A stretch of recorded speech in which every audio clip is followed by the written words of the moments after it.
Hello everyone, it's me Audrey, and for today, let's talk about why it's important to work hard for your life that you want. So, successful in life, that you have to work so hard for the life that you want to be.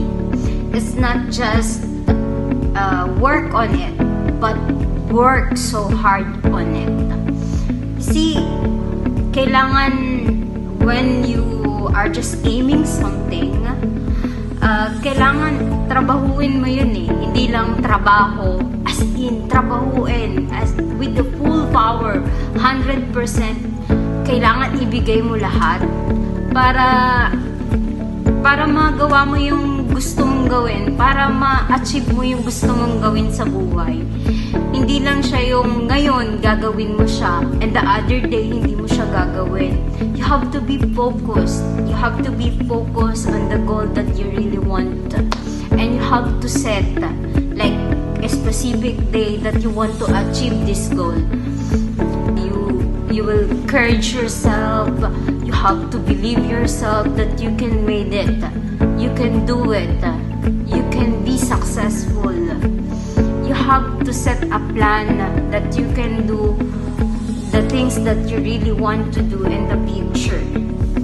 It's like when you are traveling, like you will go to abroad just to work.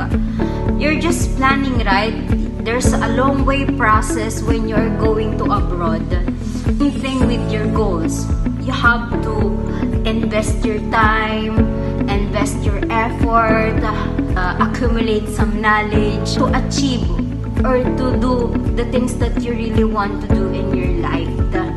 There's a long way process, but the hard work are still there. You are working on it to achieve this goal that you really want in your life.